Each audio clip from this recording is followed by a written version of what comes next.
संविधान के कुल 22 भाग हैं, ये सब हम लोग जान चुके हैं। लेकिन मैं यहां एक बात और बताना चाहूंगा कि भाग 4, भाग 9 और भाग 14, इन 3 भागों में एक एक उपभाग भी है जिसको क ऐसा कहा गया है। अर्थात भाग 4 का क, भाग 9 का क और भाग 14 का क। इस क के कारण कई लोग संविधान के भाग 25 है ऐसा भी मानते हैं, लेकिन वास्तविकता यही है भी हम भाग 22 ही है। 3 भागों में उपभाग भी हैं और इसलिए उन उपभागों का भी विचार इसमें किया गया है। अब हम भाग 10 पर जब आएंगे तो भाग 10 पूरे संविधान का सबसे संक्षिप्त भाग है, जो केवल 6 पंक्तियों का है और इसमें एक ही अनुच्छेद है 244 और केवल असम तक सीमित है।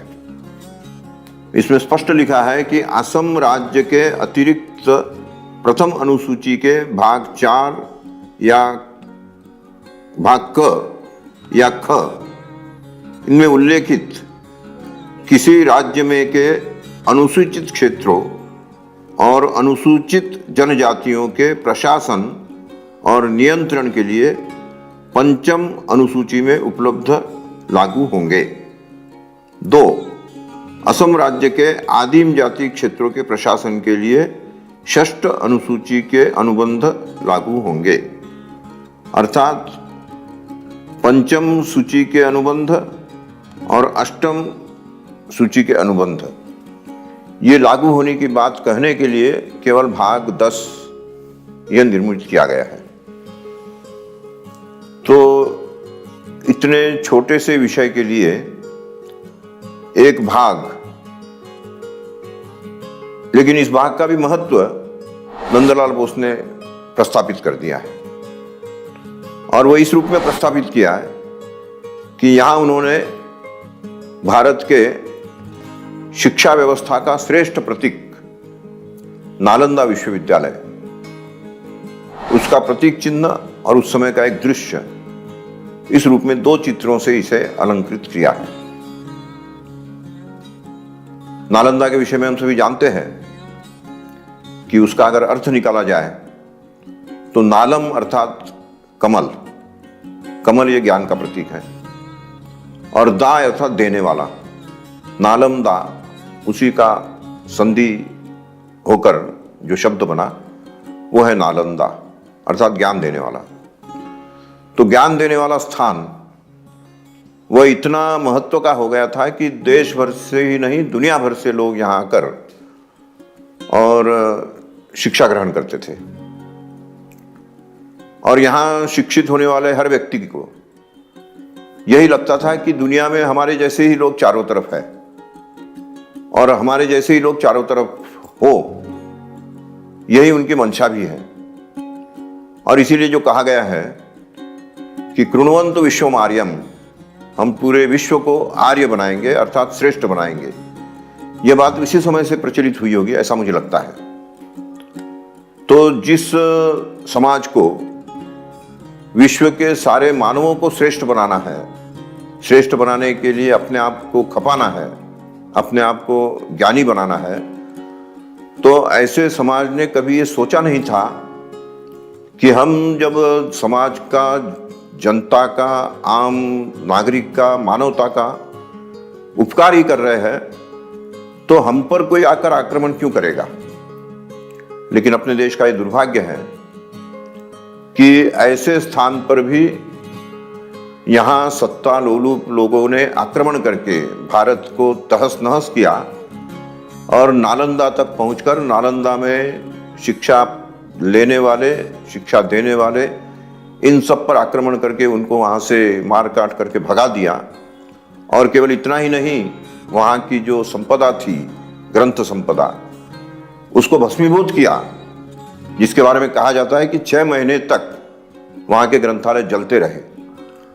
तो इतनी परंपरा, श्रेष्ठ परंपरा, इतने ग्रंथों का भंडार जिस देश के पास हो, उस देश पर बर्बर जाति ने आक्रमण करके जिस तरह से उसको तहस नहस किया, तो ऐसी बर्बरता भी मनुष्य में हो सकती है, ये यहाँ का मनुष्य सोच नहीं सकता था। और इसलिए वो दिग्भ्रमित था कि क्या हो रहा है, क्यों हो रहा है। और वही दिग्भ्रमित अवस्था मैं समझता हूं कि आज तक हमारे अंदर विद्यमान है। आज भी हम समझ नहीं पा रहे हैं कि ये बर्बर जाति ये इस समाज में विलीन होकर क्या हमारे जैसे बन पाएगी। इसी आशा में महात्मा गांधी ने अपना जीवन खपा दिया। और इसलिए ऐसे समय उसी नालंदा को फिर से पुनर्स्थापित करने का संकल्प हमें लेना होगा। यह नंदलाल बोस का संकेत है। विषय भले ही असम तक सीमित हो, लेकिन उसमें से भाव यही है कि असम जैसे दूरस्थ राज्य के बारे में भी हमें सोचते समय यही सोचना होगा कि हमारी शिक्षा व्यवस्था का श्रेष्ठ प्रारूप यह दूर दूर तक पहुंचे, शिक्षा सर्वसुलभ हो। और इस प्रकार से शिक्षा अगर सर्वसुलभ होगी तो ये बर्बरता का जो है उसका अंत करने में भी वो हमारे लिए सहायक बनेगी। जिसका विनाश इस बर्बरता के कारण हुआ है, उसे पुनः प्रतिष्ठित करने का संकल्प, पुनः प्रतिष्ठित करने की जिद, ये हमें निर्माण हो, यही नंदलाल बोस चाहते थे। और इसलिए मैं समझता हूँ कि नंदलाल बोस की इस इच्छा का सम्मान करते हुए नालंदा विश्वविद्यालय का पुनर्स्थापन का काम आज की शिक्षा व्यवस्था यह करे। तो नंदलाल बोस के इस चित्र के द्वारा ये जो एक नया चिंतन करने की दिशा हमें मिलती है, मैं समझता हूँ कि निश्चित रूप से यह बहुत ही प्रशंसनीय कार्य है।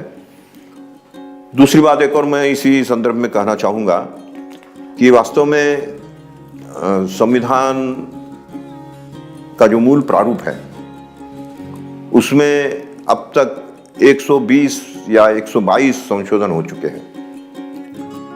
तो जिस संविधान में इतने संशोधन हो चुके हैं और उन संशोधनों का गहराई से विचार करें तो ध्यान में आता है कि कुछ संशोधन तो ऐसे हैं कि जो एक दूसरे को विपरीत दिशा में जाते हुए दिखाई देते हैं।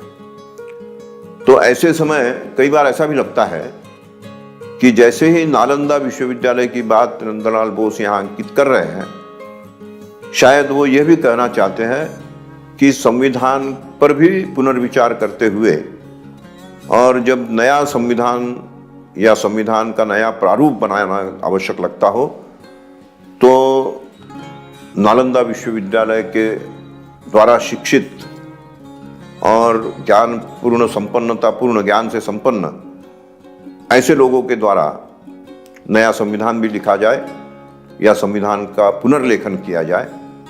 यह भी अगर आवश्यक हो तो करना चाहिए, ऐसा मुझे लगता है। कई बार जैसे कि भाग 9 और भाग 10 केवल एक एक अनुच्छेद का भाग है और उसके महत्व को अगर रेखांकित करें तो ध्यान में आता है कि कोई बहुत अधिक महत्व का होगा, ऐसे नहीं है।